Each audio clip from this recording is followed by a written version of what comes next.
one too. We're gonna play a little bit more Gold Rush. Right now I'm just kind of marking the area. I have a extra minute or two, so I thought I'd just play a little bit before I have to head out for play practice.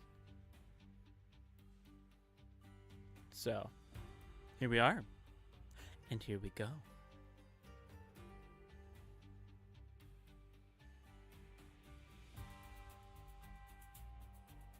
Now, this little hint there that was right there mentions Biloxi. I actually lived in Biloxi for a while. So, neat little fact about me. Well, technically I lived in D'Iberville, which is just north of Biloxi. They're adjacent, and so much so that they are very much confused for one another. That says 215. Okay, yeah. That's exactly what I want.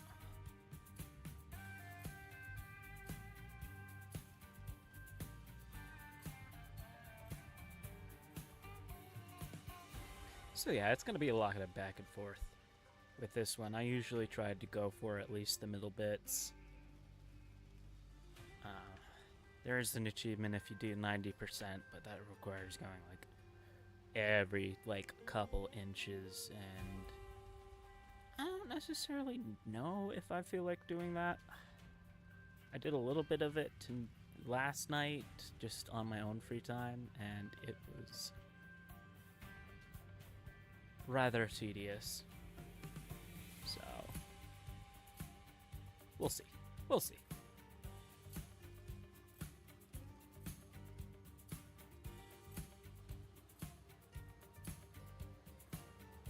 There is also the mini driller, but that thing was so slippery, it's not even worth it, especially with how much it chugs gas. Like, the mini thing takes up just as much gas as this, does a quarter of the work,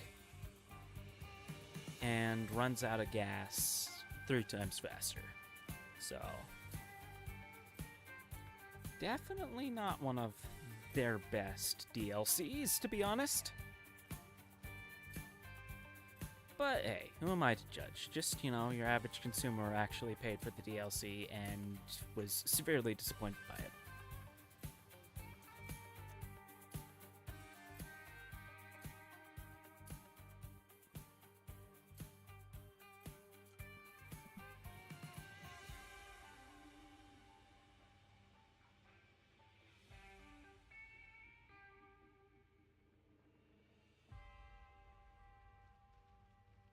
And considering the fact that if I wanted to go for the 90, I'd have to reset this land anyway, I'm just gonna go for the middle.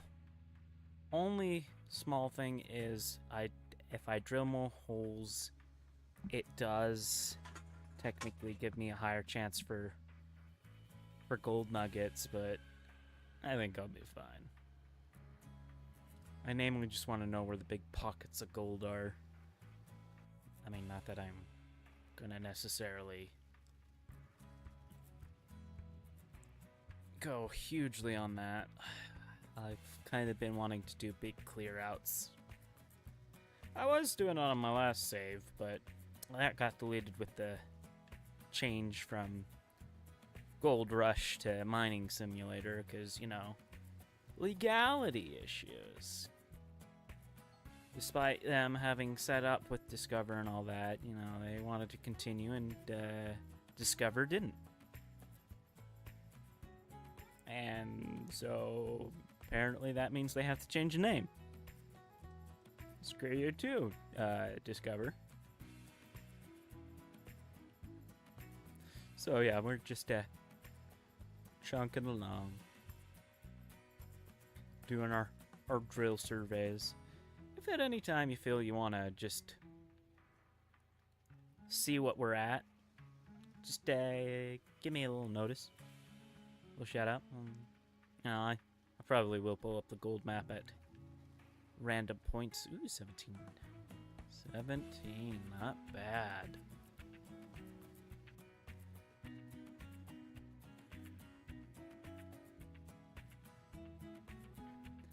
That's another thing, like, you tend to get a little bit better gold for your buying just from this machine. And if you're renting the parcel, it's not even gold that counts towards your rent. Because, you know, that works out somehow.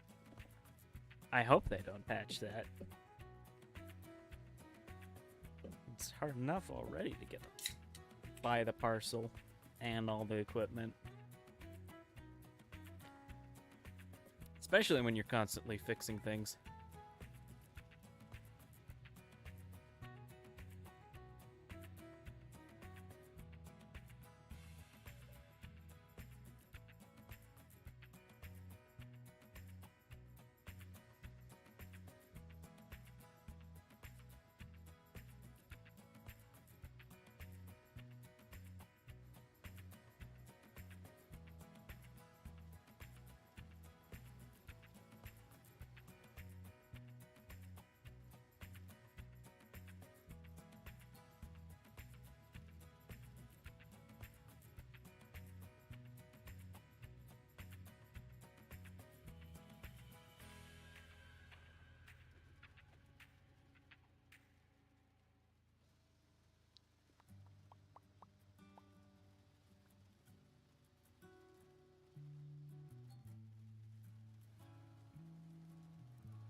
Guess I don't need the lights on right now for that thing. Not that it really matters. We're doing this in easy mode, just kind of speed things up. I enjoyed the aspect of having to repair things. The winter thing was kind of annoying, especially since all the buttons are subject to it, which I don't think the buttons should be. But hey, their game, they do what they want. And the reason I say the buttons is because the only way you can really pop them off is if they're broken, which is super annoying.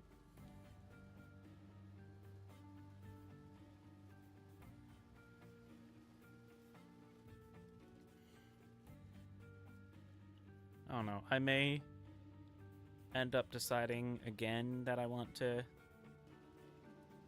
change it back. That's just the thing. It's just sad to see so much time go to waste. I would have loved to just continue on. But oh well. It is what it is.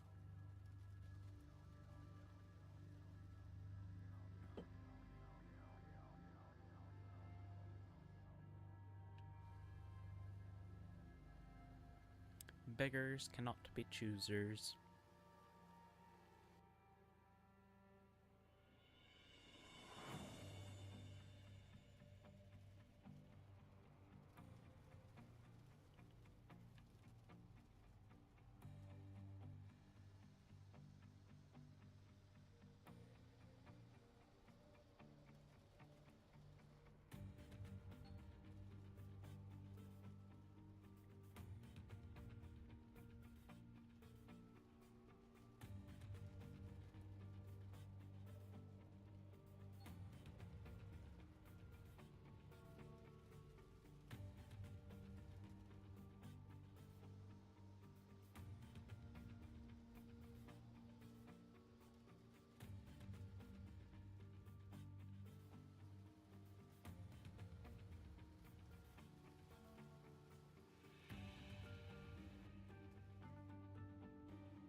And I guess the nice thing is I can just change the settings at any time, so if I want to do the breakage stuff, I can.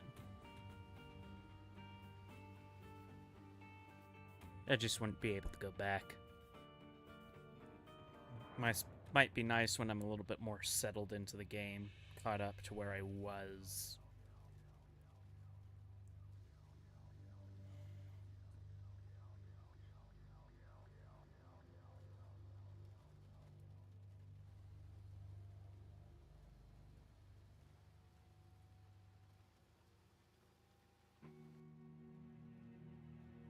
It's just a nice little peaceful game, isn't it?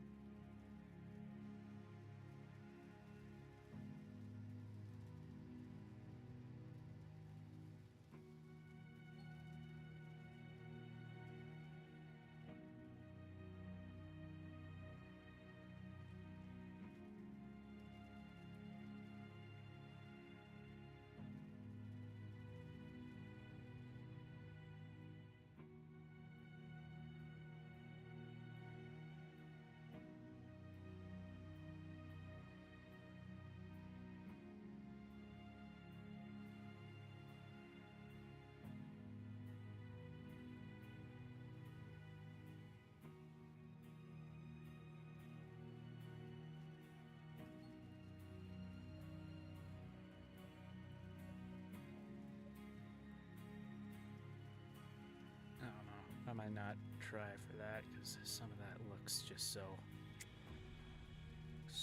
close. I might just try to go run up from the side. Just see if it's even worth it.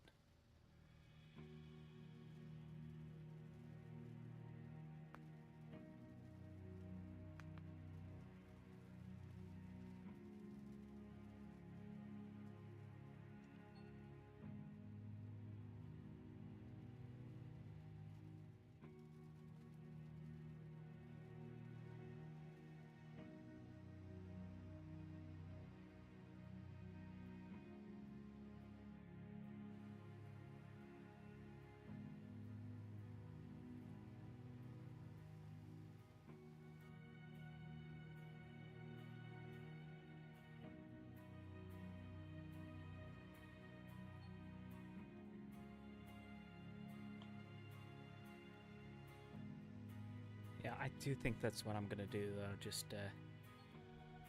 get to the point where I was, and then switch back to the free mode. Or not the free mode, but the breakage mode. The event mode is what it's called, I think.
I just got a message.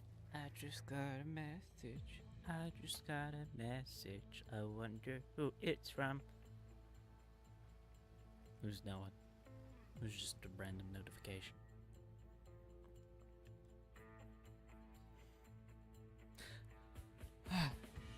Which reminds me, today I got a call for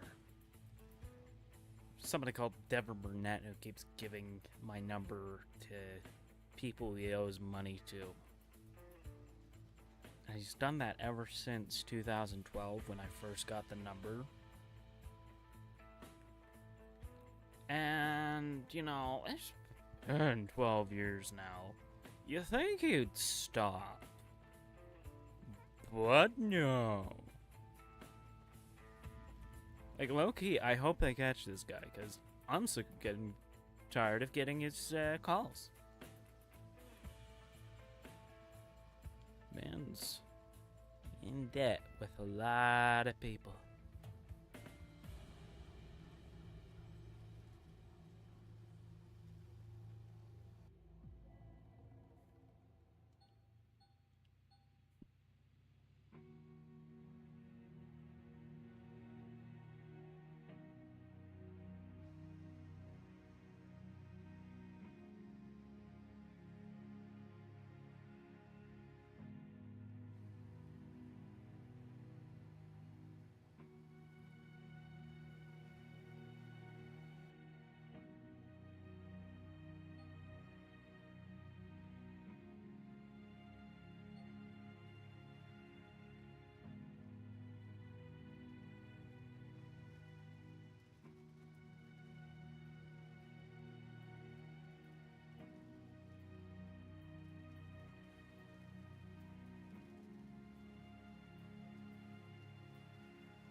Trying to drill. I'm just trying to move to the right.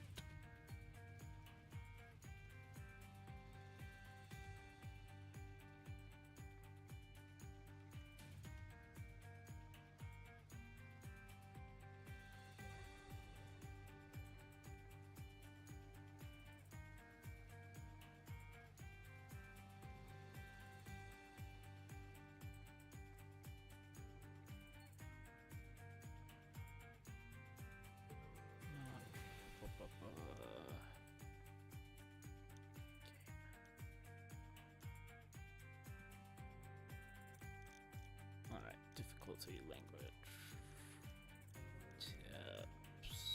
prompts. Disabled.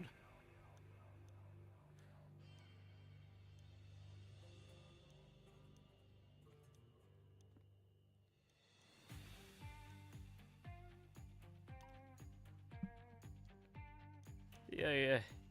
I wish there were a way to pick and choose which prompts you wanted to go through, but my goodness. Do they put a lot of them in there? Because some of them are helpful, like, oh, you're about to run low on fuel. That's a good prompt. But I don't need to know every time that I'm turning left and it's slightly down on the trigger that I couldn't put my mining thing down. The game doesn't even allow me to do it, so why are you complaining?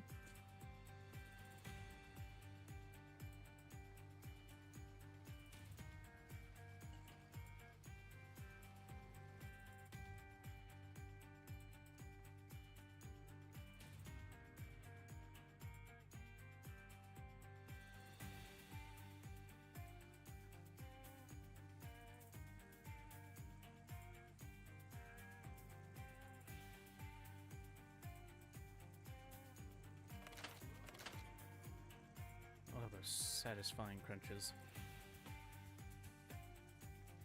You know, sometimes I forget how just absolutely darn hilly this area is. It's weird when you're digging, to be perfectly honest. It was super weird. Especially when you come up to try and refuel. It's just... Yeah. It's weird.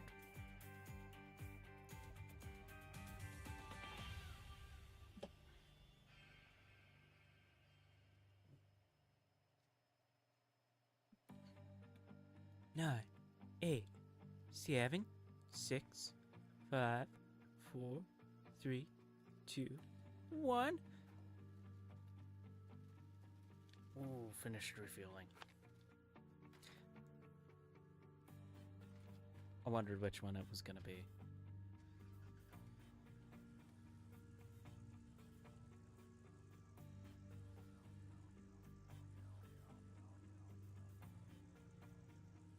Yeah, if I do end up turning on the events, I will have to turn back prompts on because I need to know when things are actually breaking.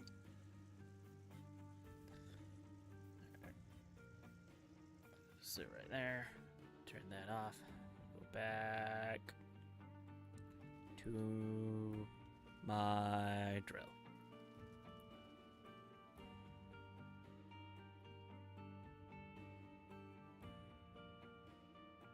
You know what? I'm gonna dig. I'm gonna dig. I'm so far away from where that area as far as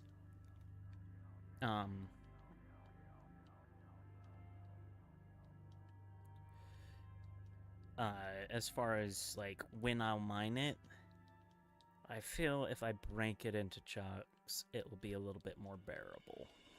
I mean, the downside is I will be at this longer, kind of. Yeah.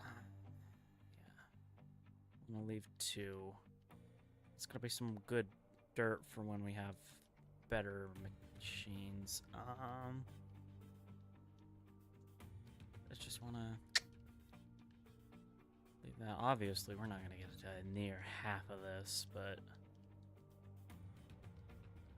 I do want to have it highlighted just so I can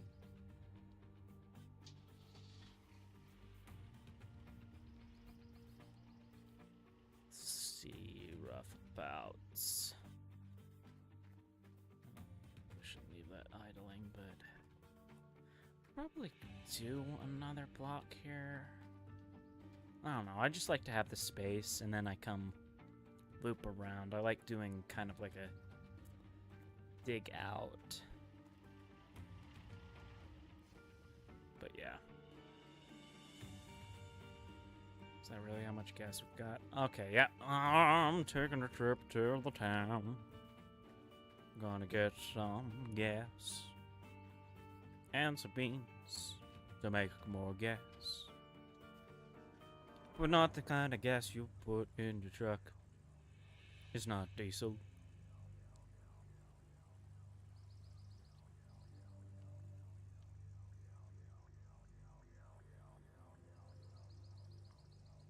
You know, just the constant meowing of the background. Meow, meow, meow, meow, meow, meow. Like a Daft Punk cat.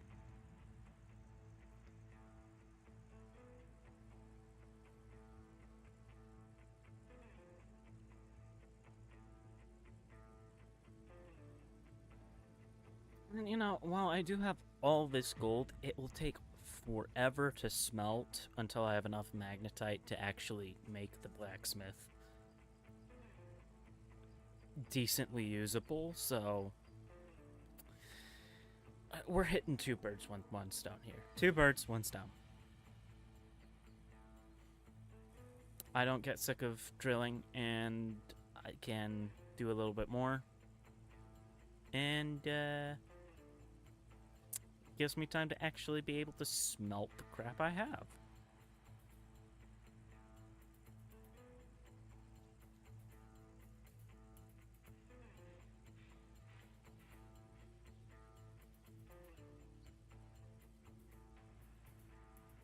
To get the magnetite trailer situated.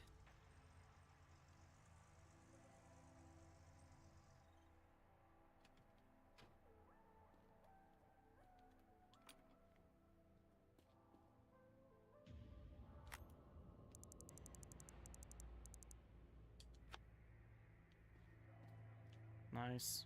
Might as well fill this up. Do I have any jerry cans in here? I didn't even think about the jerry cans, which, you know, not too big a deal.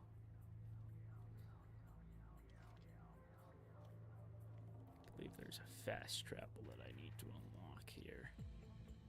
Don't need. I'm not a big fan of fast traveling to get gas. Again, prompts, like,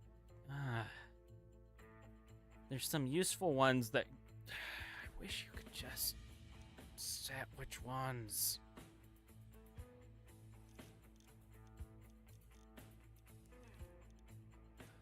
Disabled, head bobbing, enabled, English language. Prompts enable. If only it didn't get rid of all the useful ones.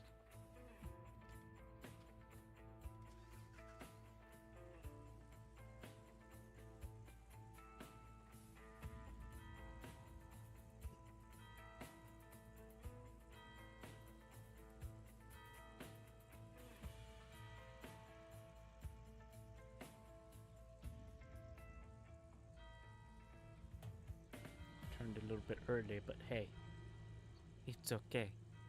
I know where we're going. Or do I?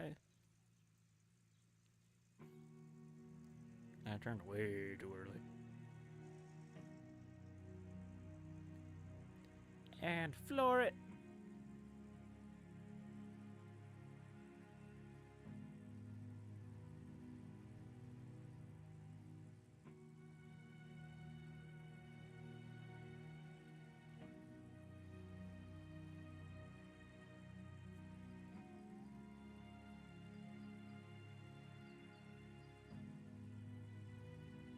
Remember first getting this and doing it on an older laptop.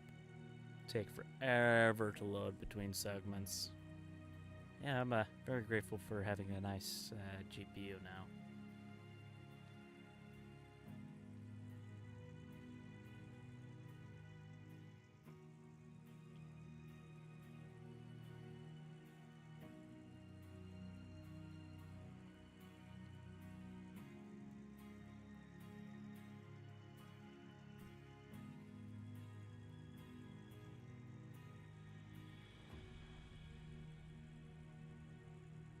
It is definitely very nice.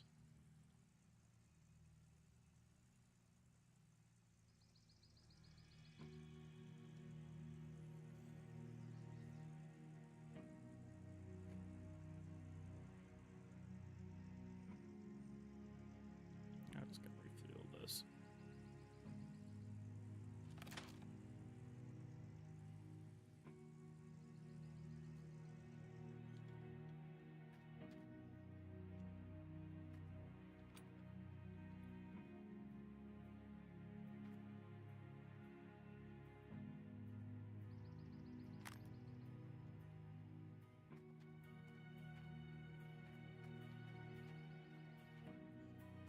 Got everything plugged into here, which is nice. Can't do that on regular.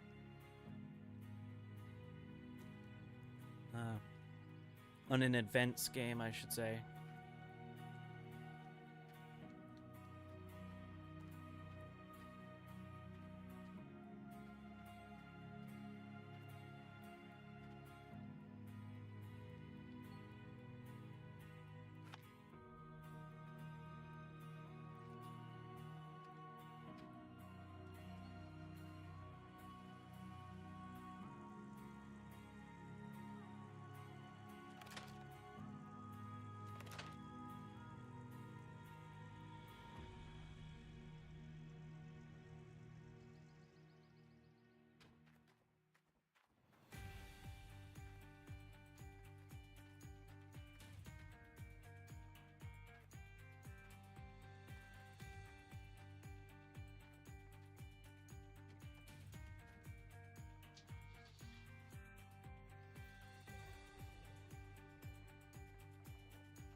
I'll at least get it filled up a little bit before I turn it on. Especially since I'm getting to the point where I think I'm gonna need to move anyway. Now that I know my limitations, it's kind of nice. Because I'm gonna dig as much as I can here in this spot. Then I'm gonna move to the other side. Start doing some digging stuff there. Because if I leave enough room on one side, I can always get to wherever I want on the other side. And then once we're done with that, we'll start situating ourselves a little bit better. By example, moving that into a less wonky position. Or just one that's closer to a wall. Whichever comes first.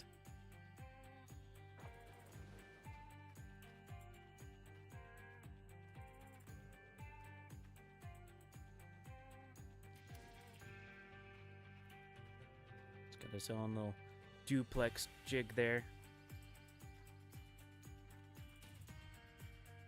The nice thing about that is even though I have a wonky position there, there's a nice good lead in over there. Doesn't get that nice later on. Unless I want to do something fancy with the bulldozer, which I do not. Bulldozer's jank and useless. Yeah.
This here, this is just the meat of the game. Just being able to sit and scoop things into a bucket.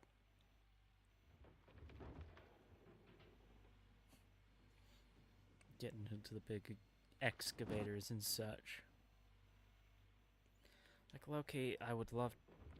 I might do this. I'd have to look into how much it would cost, but I'd love to get just joysticks and just be, like, able to do it like it was a real excavator. Because I've heard it can be pretty similar if you have the right setup.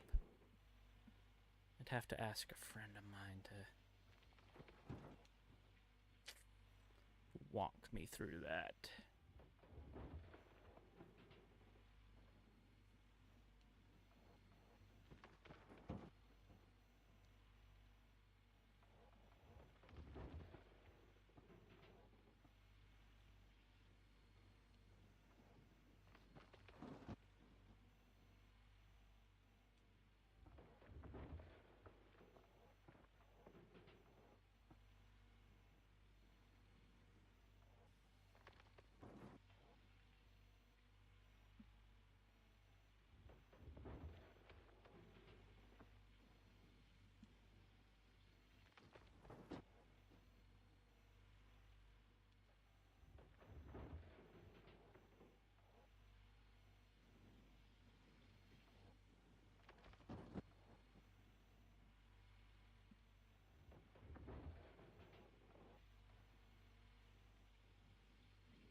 Why is there no music?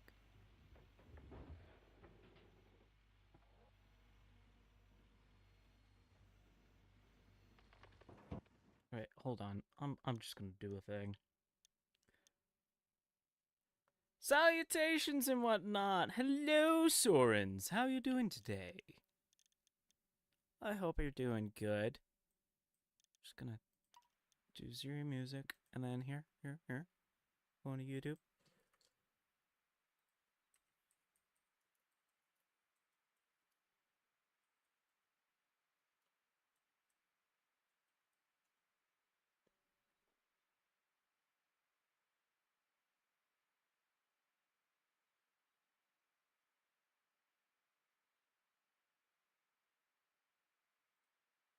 This is your brain when you're struggling to focus. Oh my goodness. And this is your brain when you're in the zone. I'm hoping it doesn't cut into commercials all that often.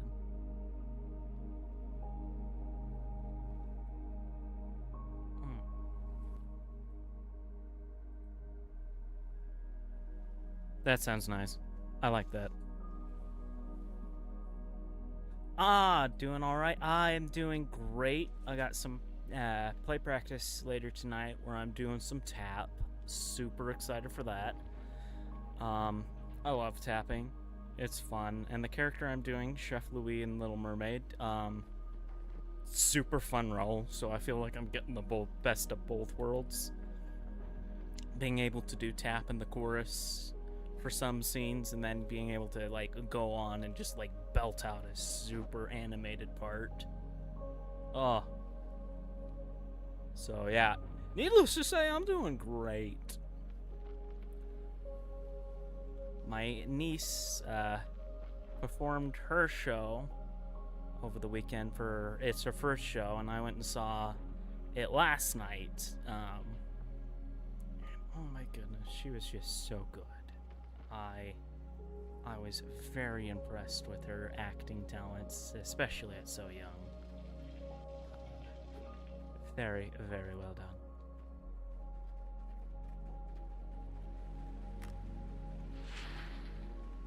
Yeah, seriously, she's adorable.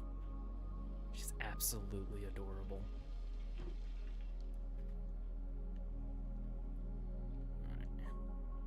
This is how we're gonna do things. I'm just gonna wait until I fill up this again. Seriously, she's cutest little thing, sassy as can be. And she's just so excited to be able to do shows with her family. So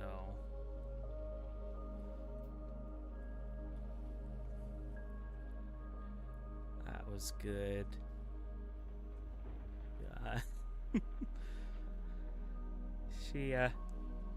She definitely knows how to wow a crowd, and is a nice little comedian.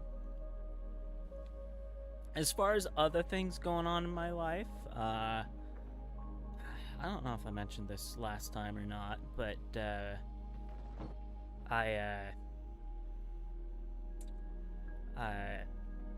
in my ward, my church activities, I got a calling as a part of the Linger Longer committee, and so I make food for people after church every other Sunday and all that, and I found that to be super fulfilling because, you know, I love to cook, I love to feed people, so it's just one of those callings where I love it. I'm having the time of my life, and I'm around great people, and it got me out of the other calling I was in, the Sunday school presidency, which, don't get me wrong, I liked it. It was a good calling. But I was just in there for so many years, and I was just like, I'm done. I have survived not survived, but I have been in 2 of these Sunday school presidencies. People around me have changed, but I'm still here. So it was kind of nice. Just be like, okay, that's somebody else is calling now. I get to move on. I know, I mean, I already do. I work as a kitchen manager as my day job, which is super nice, and I have time to do my theater stuff. It's just nice to be able to do that in a church setting as well, where I'm like, okay, I can use my talents to, you know, bless my fellow men in a religious setting, which is, I feel, is one of the best things that you can use your talents for. So, I'm just, again, it's nice, it's fulfilling, and I have a guy who is also a very good cook in that Linger Longer committee, and we're constantly talking to each other like, okay, how's this, and all that, and we're improving each other's recipes and whatnot. To put it into his dad's words, you know, when 2 Shanes got into a cooking situation, it's the ward that wins. The word he used was competition, but we've only done like 1 competition, and that was chili cook-off, which I had never made chili before, but I looked up a good recipe, the Walt Disney recipe, and just cooked away, and it was really good.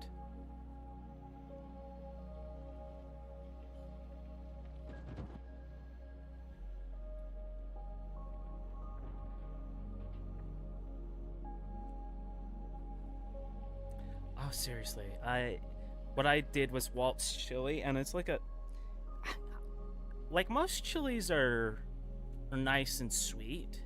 Mine was more of a savory butter based that I ended up getting, and I really loved it. I mean, I already loved chili, but I really fell in love with the recipe that I had. Would I do some things differently? Yeah, I'd probably add some sour cream to the recipe and such, because it was a little bit soupy and not as thick as a good chili should be. And maybe even a little bit more tomato. But that being said, it turned out so good. And speaking of food, since I'm now on that subject, I was at my local grocery store this weekend. That's awesome. I'd love to try that someday. Oh, I love chili. I was at my local grocery store the other day, and I always peruse the meat section because I love to smoke meat. And my local grocery store will usually have good sales on like a pork shoulder or ribs I could get for surprisingly cheap. I mean, you pay $25 for a half rack at Chili's, and I can get one for $12 that's like a full rack and 3 times the size. And I'm like, I will smoke my own meat. And this last weekend, I was able to find some brisket for under $50. And that's like almost never the case. It's usually like 90 or something. It is a smaller cut, but that's good for me because I kind of have a smaller smoker. But I'm looking forward to it because I've been wanting to do brisket for a long time because it's kind of the creme de la creme of smoking meats. So, needless to say, I'll be going into my backyard. We've got the trunk of an old cherry tree that we chopped down like a couple years ago, and I'm gonna chop myself up some fresh cherry wood, slather that thing with Parmesan garlic, spreading, and just smoke that thing to perfection. So that's what I have looking forward to next weekend, because I was originally gonna just do it yesterday, which was a Monday. But then my sister was like, "Oh, we're having a barbecue, hamburgers, hot dogs, the whole thing." I was like, "Girl, I have brisket." So I ended up being perfect because I feel like I can contribute to the party and all that jazz. So, and again, I love feeding people, especially because I'm not to toot my own horn, but I am good at smoking meat. It is a talent that I have discovered and that I love to do.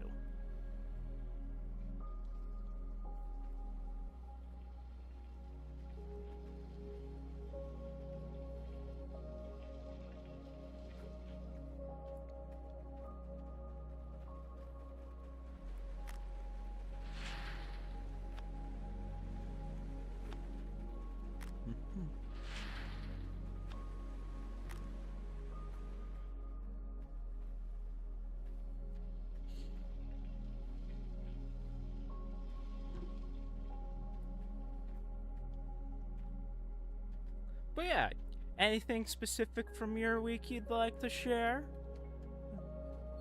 I'm just over here rambling on about food, which I can do all day. Cooked a few things, mostly tacos, and I've made Korean beef bowls once. Oh, when I lived in the South, there was this one Korean lady that we taught. One, it was her goal in life to fatten me up because pre-LDS mission, I weighed under 110 pounds. Post-mission, I was 130 something.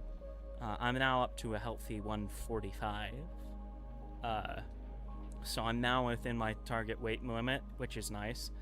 But needless to say, she fed us all sorts of Korean goodies.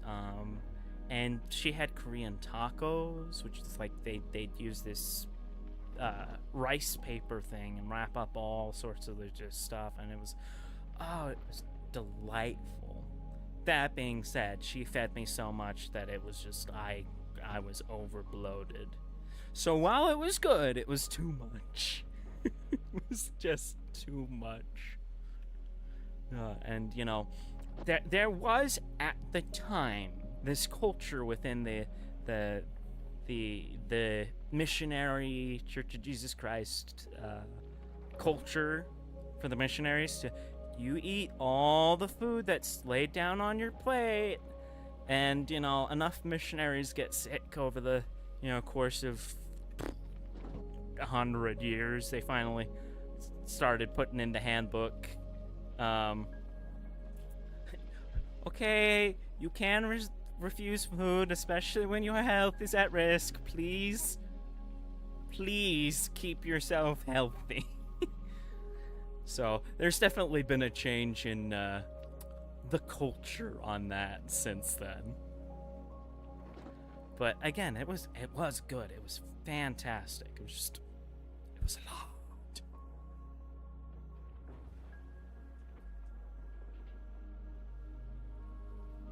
I mean, she made me eat like somewhere between 10 to 15. I remember it was double digits, but it was no more than 15, I guarantee you. But it's a lot.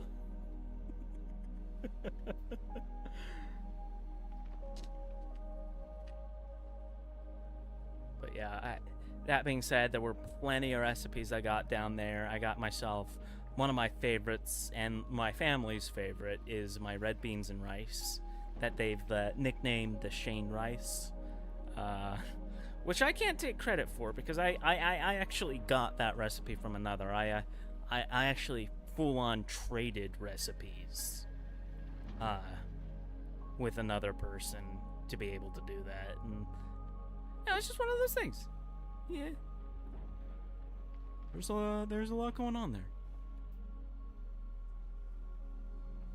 but it's very good. My family loves it, and I love it because, you know, it's something that you can make a whole lot of and have meals for a few days. And it's one of those meals that I don't get sick of very easily, especially since I don't make it all the time. So I can sit down and eat that for a few days, and it's like $12 for me to make, and it feeds me for about a week or two. Like, it's a nice recipe. Like, one thing I learned is that if you know how to cook, you can save a whole lot of money. And it's not just like, oh, you can cook yourself this. It's like, if you know how to cook, you can save yourself a lot of money, and you can eat good. Like, some people, they'll go completely broke off of ramen, but I can make some meals. I can make some meals. Yeah, restaurants are expensive, and people who don't know how to cook, they overpay. They overpay for everything because they grab A, stuff they don't need, or B, that's, you know, ready-made, when all you need to go do is, like, grab a bag of rice for a fraction of the cost, and some chicken bouillons and a thing of chicken breasts. You can have that meal 100 times over. If you want it, obviously. There's a lot of different things you can do, and definitely try to keep variety, but yeah. Just, it was interesting to see, because, my wallet, because as a missionary, you're only allotted a little bit of money a month to spend on groceries, just so that you're not trying to be lavish or anything. And some missionaries, they couldn't make that $200 last to save their lives. And then here I am, and I'm like, I've got all this stuff, and I still have like $50 at the end of the month, which, you know, probably isn't the biggest thing to be bragging about, but hey, I know how to cook, and that taught me that it's a good skill to have, because it will help you be frugal in life.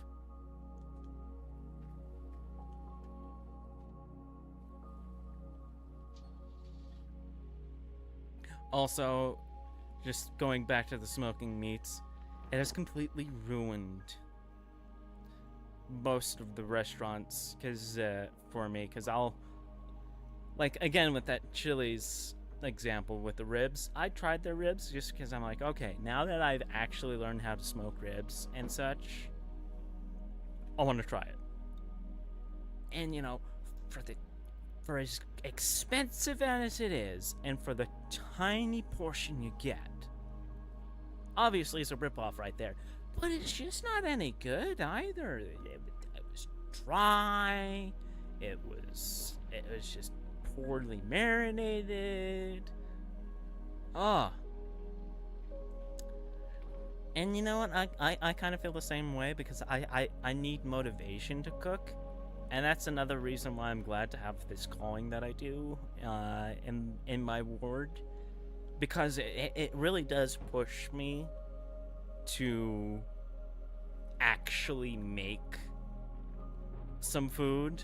Like, I will get up early in the morning, which is something I don't usually do. And this one week, I sat there and I boiled a ham bone and I made some split pea soup from scratch. And again, first time I'd made split pea soup, but granted it was a family recipe. I knew it was going to work because I've always loved my family recipe of split pea soup. But, you know, finally sitting down and just doing it myself because I had a big reason to. And part of it is it's a large recipe. It feeds a lot of people. It's not something you necessarily do for just yourself. But yeah, you know, I got up early to do that, and I was excited to get up early. I don't necessarily like getting up early. Normally, when I want to get up early, it's because I'm at Disneyland. Speaking of which, Disneyland, I'm excited with the work in progress that's going out over by Haunted Mansion. I'm loving what I'm seeing from Tiana's Bayou Adventure. Still kind of sad and salty that Splash Mountain had to be destroyed because of it. I am definitely in mourning on that one. Not mourning as in the mourning, but just, you know, rest in peace. Yeah, seriously. I know a couple morning people, and my reaction to them is just like, how? I hate the morning. I love night. I am a night owl. I will just... I will just stay up and just the complete silence and the cool air. I love it. Yes, that is... Star Wars expansion? I haven't heard anything about a Star Wars expansion. I thought they did that all with Galaxy's Edge. I don't know. Is that a Disney World thing? I'm not as familiar with Disney World. Yeah, as far as I know, there's nothing hugely slated for Galaxy's Edge. Yeah, seriously, Splash Mountain, Sad Edge. I miss it. I miss it. And what ticks me off is people say all these bad things about Song of the South. They've never seen it. Everything is hearsay. Everything is hearsay that they say. Because if you watch the movie, a lot of those claims that they make don't stand. But, you know, I guess, you know, you gotta be woke. Go woke or broke. Just saddens me.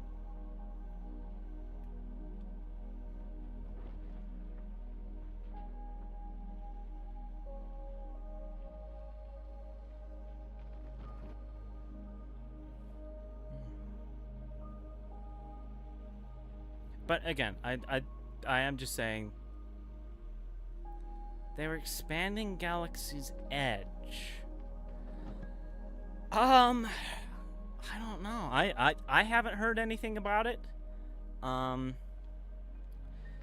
know Disneyland Forward is a thing that's being moved on.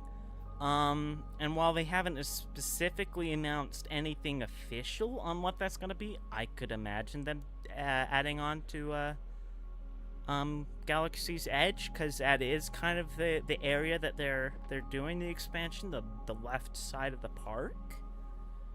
That being said, Disneyland Forward isn't officially approved. It's like half approved right now. The city has another vote in less than a month that will determine the exact fate of it. But things are looking good because the half of the bill that has been passed was voted for unanimously. So it's highly likely that that will get through.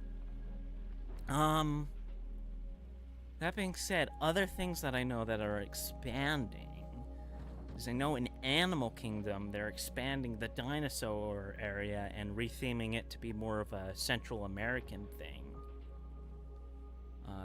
But I'd love to see more of Galaxy's Edge. A little bit more attraction oriented. I feel like they've got the right feel as far as like the space they have. Like if they're gonna expand Galaxy's Edge, I'd love to see more attractions put in there. Heck, I know this is something that will probably never be done just because it's too expensive. I'd love for them to pick up and move Star Tours and put it right at the entrance to Galaxy's Edge. I think that would be a nice way to have kind of a transition ride. Yeah, I do know that they have officially denounced the canon timeline that Batu's supposed to be on, which I always thought was a dumb idea. When people go to see Star Wars, they want to see Luke Skywalker, they want to see Boba Fett, they want to see The Mandalorian, they want to see Baby Yoda, they want to see Darth Vader, they want to see, 3CPO, R2-D2, all these classic characters. I mean, I hate to say it, they don't want to see Rey. There's some people who want to see Rey, but when people want to see Star Wars character, their first thought is not going to be, oh, I want to see Rey, I want to see Kylo Ren, I want to see Stormtrooper number 5. That being said, I do love the Stormtroopers, though. They are the way they've turned that into kind of like the perfect serious comedy. That is good. I wanted to include locations from the film. Huh. You know what you're doing? I know exactly what expansion it is that you're talking about now. That was the not the Stormtroopers. I saw Stormtroopers pop up on my screen. That was the Star Tours update. They added a whole bunch of new scenes to Star Tours. They expanded Star Tours, and that one's great because it's on a randomizer between prequel, sequel, and original trilogy, and now with some in-between stuff too, and some after sequel stuff. So that's probably, if I'm thinking along the right lines, and I may be wrong, and you actually did hear something about Galaxy's Edge expanding. But I know they added a whole bunch of new scenes, and they added Ahsoka as one of the hologram transitions. But that one's a fun one. I've been the Rebel Spy a couple of times, not in recent years, but when I was more along the kids' line of things. Actually, the first time I went on the Star Tours when they started doing the Rebel Spy, so with the new adventures, as opposed to the old one. May it rest in peace. I missed that one. Dating myself there.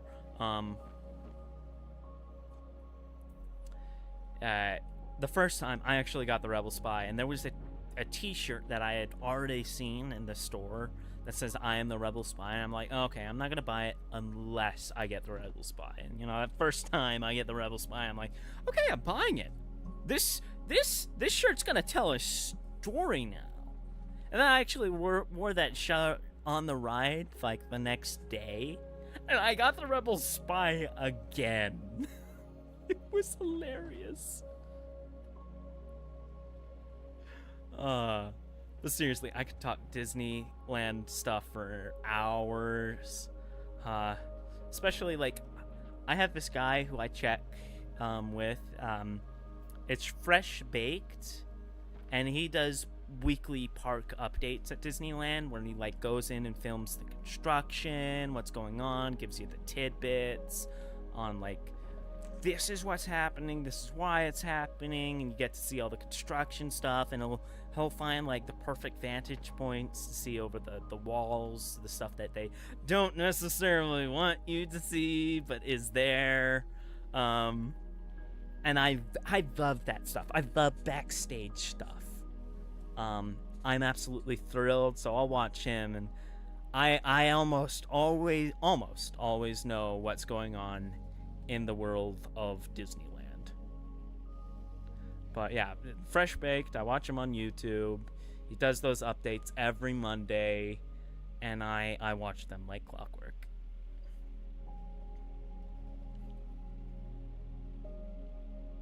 But yeah, I love that they broke the timeline in Galaxy's Edge, because it's nice to be able to see characters walk around that you want to see. And that you don't have to go to the stupid Star Wars Pavilion, which they should turn back into the Carousel Progress. Just saying. You haven't been to Disneyland since you were 5. I go to Disney a lot. I am a certified Disney adult. I like to think that I'm not one of those Disney adults, but that's something that somebody else would have to tell me. Because obviously I am in my own biases towards that.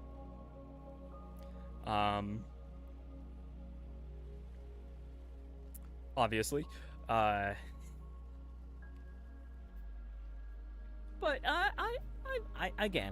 I do like to think that I'm not the obnoxious Disney adult. Those Disney adults. I'm extremely knowledgeable, and I will admit, if you get me talking on Disney, I can talk for hours about Disney, especially if it's a conversation-wise. Get me with another person who loves Disney, and we will just go back and forth with all the Disney facts and trivia. We know what's going on in the parks and all that. Speaking of which, they got new turnstiles coming in slowly but surely, which should help with the entering the park, which I'm glad, because the way it is right now, it was great for when you had the paper tickets, but it no longer works because most of the tickets are on cell phones, and you're getting Disney bands now in the Disneyland parks, and to be able to just tap and go in, that's so much nicer. That's granted, I haven't been there since they've installed them. I actually haven't been in a couple of years now. Because right now I'm saving up for Disney World, which will be my first Disney World go. I'm going with a bunch of neighbors. They've actually been, but they want to go with me because I am their Disney guy. I will give them news and updates. And particularly though, they do want to set a time to go with me to Disneyland, because again, that's my area of expertise. And they know that I'd have a field day just telling them all the small little details, about the leprechaun tree and the half painted light bulb, all those little niche things that I happen to know because I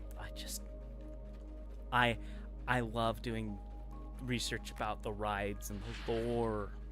Oh, the lore. Did you know Big Thunder actually has a legitimate storyline? True. You're actually on a tour because the mining company. I miss Disney dollars. Yeah, I miss those too. But my family did personalized Disney dollars, and that's how we'd earn our purchase money when we were kids. Huh? Really? I don't know what the huh really was for. Sorry. I'm going so many tangents. Forgive me. I'm going 100 miles per hour, so. But yeah, my family did personalized Disney dollars, and we'd that's how we'd learn our snack stuff. And it was like my mom would design it on a Word document and print out a whole bunch, and we'd do chores and such and earn our Disney dollars, and that was for snacks and merchandise and whatever we wanted. I liked that because it kind of taught us hard work and appreciating things. But yeah.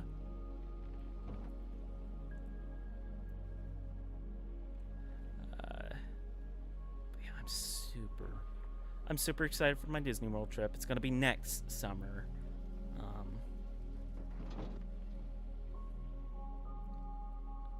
I have a Dumbo Disney dollar. You know what? I regret it. I never saved any of my Disney dollars. Because those are basically rare and extravagant commodities now. Those are collectibles now. Yeah. That being said, as far as collectibles go, love to do Disney pin trading. I've done it ever since they started back in 07. And I have about 3 or 4 lanyards that are just full to the brim with pins now. My brother's got the right idea.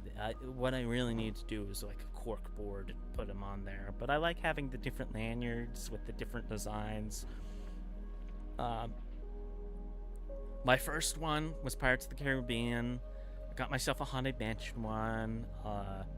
Oswald the Lucky Rabbit. Because I loved Epic Mickey.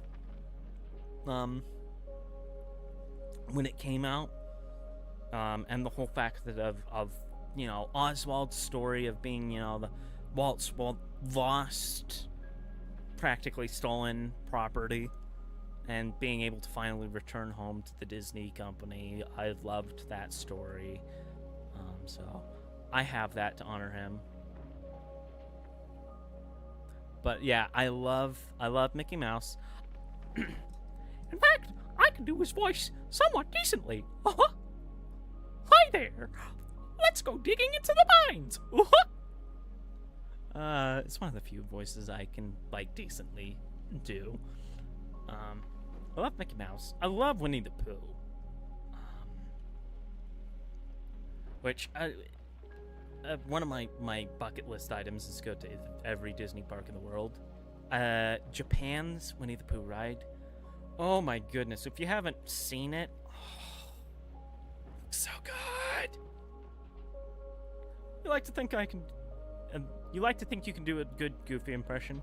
Oh, hi there.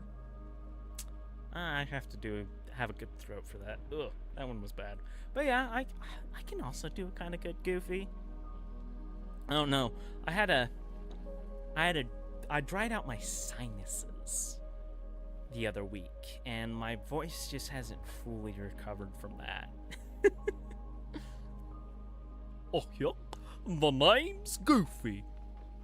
Yeah, that one was a little bit better. I think I could do a pretty decent Mrs. Doubtfire when I'm able to. This is my buddy when... I have some of the benign character meet and greets things from when I was a child. I remember going and seeing a Buzz Lightyear show in Tomorrowland. He blasted a meteorite with his laser, fought Zurg and everything. I remember I had Nesquik chocolate milk. And I remember thinking that Buzz's gloves were the softest gloves I had ever felt. And that memory just nonchalantly lives in my head, rent-free. I loved interactions with Goofy, and of course the standing in line Mickey and Minnie's house, waiting for the pictures and all that. And one of the great things going as an adult is I go with my family, and some of them have kids, namely my niece and my nephew, whom I've already talked about one of them, which is doing the show and all that. She gets so excited going to Disneyland, and it's so fun to see her interact with the characters. Aww, I love that interaction. But yeah, last time I went with them, she dressed up as Mary Poppins, because I had just done the show Mary Poppins, and she had seen it and she had loved it. In fact, we went like right after that show, and she told our Mary Poppins, who was still in costume when we went out to do meet and greets, that she was so excited to go see her in Disneyland. And it was the cutest thing. So my little niece dresses up as Mary Poppins, and when and all day is like, when's Mary Poppins coming out? When's Mary Poppins coming out? We had this fabulous cast member, Carol, who was just like constantly checking for us. And when Mary Poppins actually came out, she hunted us down. Was like, she's here, she's here, she's here. Seriously, fantastic cast member. And you know, Mary Poppins is just walking down the lane, and my little niece is just like, and just running with the Mary Poppins stuff on, and the sweetest little moment, you know, as she goes up and hugs the Mary Poppins, and Bert is there too. They have a moment, and you know, they all hold hands and are walking down, you know, the street next to, it was Fantasyland, right next to the Alice in Wonderland ride, right where the bathrooms are, heading towards the carousel and all that jazz. And oh my goodness, I love that. That was so sweet. If we're talking about good cast members, I had a cast member. I will masquerade his name. We're gonna call him David. But he was our tour guide for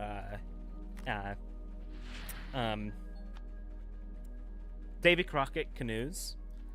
Because I had not done Davy Crockett's Canoes ever since I was a kid. So I, like a little toddler. So I had no like actual living memory of doing the Davy Crockett Canoes. And you know, it was kind of our last day, and we were like, you know what? I want to do something I haven't done before / in a long while. So we did the Davy Crockett Canoes, and that was when Bob Chapek was there. And if you know Bob Chapek, he was a cheapskate, a liar, and just all-round demon to all things good in Disney, and he was the CEO. I hated that man. And our guy, you know, he made this joke. There's a point where you go and you see some Native Americans off to the side of the rivers of America, and he's like, oh, and over there, if you see on the left, there's the chief and captain, Chapek, and oh my goodness, I had to give him a great review after that joke. Anybody who's willing to make fun of Bob Chapek, who was a horrible monster of a CEO for Disney. But yeah, if you look him up, he's notorious. He's infamous. There are so many jokes about how bad he was. Like, it was so bad that he got up for D23, which is this big Disney panel for like the Disney parks and everything. He just got up and stood, and people just booed him. Like, unprompted, the whole audience just booed him just because he was on stage. Like, this was how bad it was. They have videos of this guy openly laughing on the phone with shareholders saying, ha ha ha, these idiots will buy anything. You know, we'll raise the prices and they'll still buy it. And that did not go over well with a lot of people. Needless to say, he was fired pretty shortly after that. After an idiotic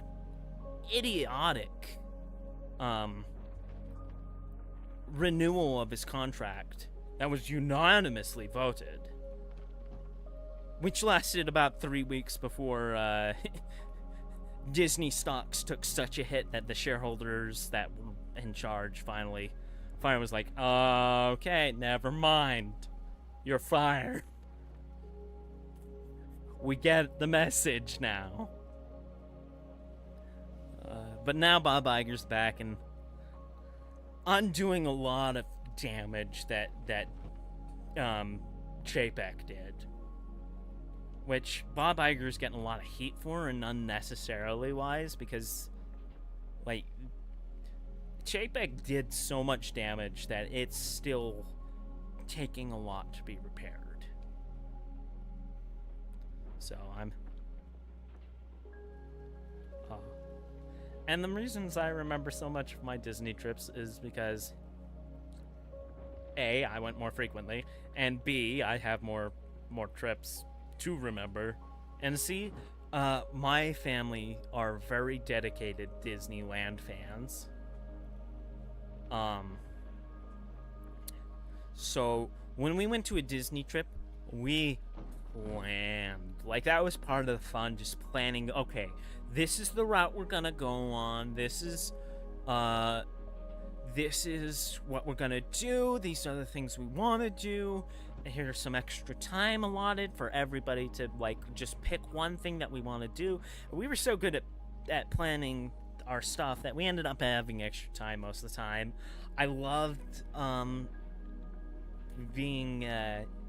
doing the fast pass running, where you had to go to run physically to the fast pass stations, and back then you didn't have to buy the fast passes, which a lot of people didn't know. They like, for some reason, a lot of people that I talked to when I was younger were like, oh, I don't want to pay extra for that. And it's like, no, those are free, those are with your ticket.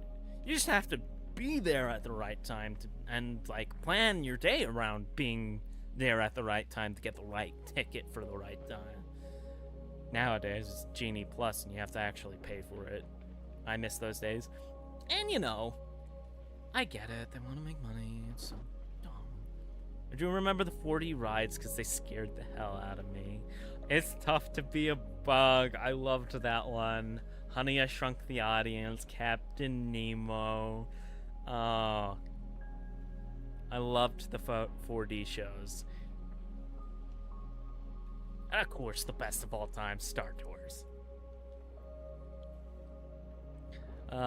Bugs Land, may it rest in peace, or in its shrunken condition as the canonic lore states, which I thought was a lovely nod.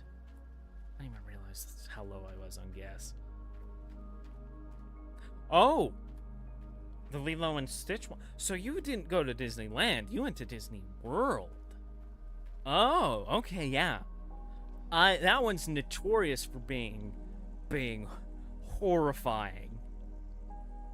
Yeah, Stitch Breakout. Yeah, that one. Well, the reason that one was so terrifying was it was originally it was Alien, like aliens from the movie Alien escaping, and you know that terrified people so much that they tried to retheme it to a more family-friendly way, because you know Stitch, but they kept like all the horror aspects that went into it. So here's this really horrible, not I said horny, that was a slip. This is this real horror fest going on, and they put some kitty dressing on it and said, hey kids, come on here. No, yeah, you absolutely should have. Everybody freaked out. That's why it closed. It closed not too shortly. So you are one of a few elite people who have gotten to be on that, and I am so envious, because that ride is infamous, but in a good way. Like, a lot of people actually want to bring it back, because the whole show building's sitting there abandoned. Dude, I'm so jelly. I'm so jelly. Well, of course you remember a lot. It's permanently scarred into your retinas.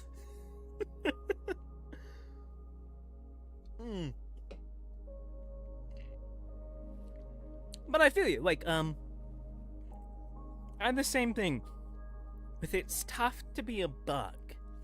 I hated the bee stings effect as a kid. Because I had a fear of bees, naturally, because I got stung as a kid. And when you're a kid, you know, it's the worst thing in the world.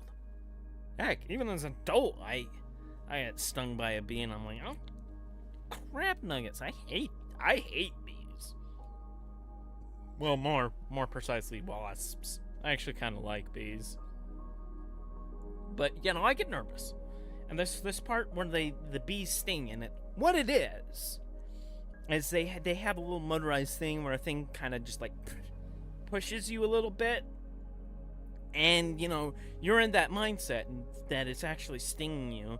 As a little kid, I didn't know that was the difference, and so for one trip, I remembered that was a thing, and I remember that comes from that part of the ride, and as a stupid kid, my thought is, I'm gonna lean further back in the chair so that way the bees can't get me.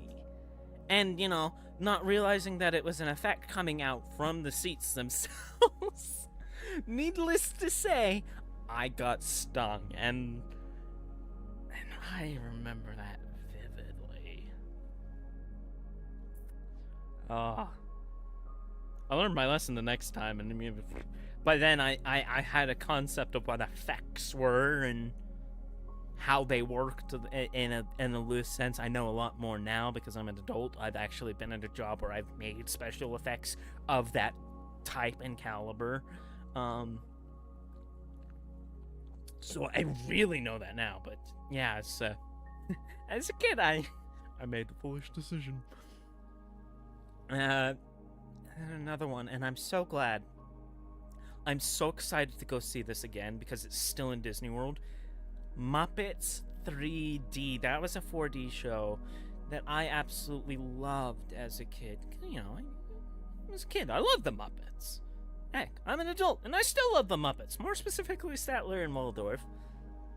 Heck, even as a kid, Statler and Waldorf. Those guys were hilarious. But yeah, I loved it so much, and I've missed it because they tore down that building, and right now it's Mickey's Philharmonic, which I haven't personally seen, but I hear it's really, really good. I miss the Muppets, man.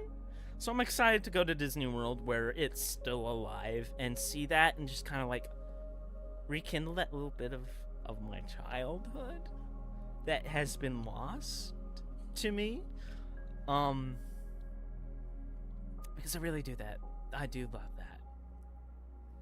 There's so many things that I loved about it. I remember when the Carousel of Progress was innovations. You know, we had Robin Williams voicing the little golden robot and the whole theater running around. Then the less impressive innovations they made out of that, where the building doesn't revolve around. And now it's Star Wars Launch Bay, and then it was Star Wars Launch Bay, which I guess was good. You know, Star Wars. I do like Star Wars, but it was kind of gimmicky. I like Galaxy's Edge a lot more. And now it's like one small little section. You can get pictures of Vader, and they call that Star Wars Launch Bay. Buildings kind of sitting abandoned, and I hate that because it's such a clever work of ingenuity. Just that revolving theater where the audience revolves around the theater. And that's such genius technology. And to see it sit unused and abandoned, that breaks my heart. Honestly, walking into Tomorrowland nowadays kind of breaks my heart because there's so many abandoned things. And it's kind of an empty park, and it needs some TLC. It really does. Disney has teased. Oh, you had to tell your mom about this. I'm glad I'm bringing up good childhood memories. Well, maybe not so good, scary childhood memories, but, memorable childhood memories. But yeah, you just missed my tangent on Tomorrowland. Disney's teasing switching Autopia to electric, which is, if that is the case, there's a lot of things that would need to be remodeled for that ride. For one, they've got to give it some more show elements, because part of the allure of Autopia is the sound of the cars, and just to have electric nothing is gonna be freaky. Now she does. I'm not. My issue with that rumor is that, looking into it, it was an interviewer asking a Disney employee, "Hey, are you thinking about it?" And the person being interviewed said, "Yeah, we're thinking about it."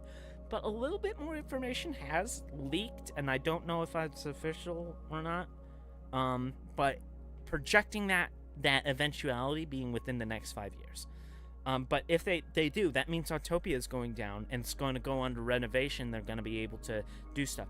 Which, if that is the case, that opens a lot of availability for things to be under construction, because one of the biggest holdups to a new Tomorrowland project is Autopia. And the fact that that's a big ticket item that people love. It's constantly busy, because it's little kids, they want to drive a car. Where else can you go? Drive a car, get your picture taken, put on a little fake license. Oh my goodness, I loved that as a kid. My niece loves it.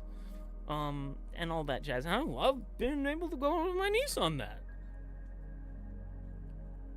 So if that goes down, that means a lot of the blockages for new Tomorrowland project would be able to go forward, and I'd love to see the People Mooper back up and running. I'd love to see a lot of those things up and running. Heck, even some new stuff. Throw in some new stuff. I wouldn't be mad about some new stuff. Just revitalize that area of the park. But yeah, that being said, I'm gonna have to close this out. I am heading to play practice after this, and I need to get showered, find my left tap shoe. I found 2 of my right tap shoes, but still haven't found the left one yet, so I gotta hunt for that. Not to mention dinner and all that, so thank you. It's been a pleasure, my friend. Especially, again, I love talking Disney. And as you can see, I can talk for hours, and I can talk for hours adamantly about Disney. But thanks for stopping by. It was very wonderful talking with you. And for anybody else who stopped by and joined in on this, or if you're watching this later, thanks for everything. If you're new to the place, consider following, or if you're on YouTube, give a like and a subscribe. And if you're on Twitch and you haven't already, maybe consider a subscription. I tried to stream at least once a week. But catch you on the flip side. I think I might do a little bit something tomorrow. Who knows? Something may pop up. But I'll definitely... Yeah. Thank you. I mean, it's not actually the play. It's a rehearsal, but I get the sentiment. But yeah, I'm excited. I get to do tap. I love tap. But yeah, so long.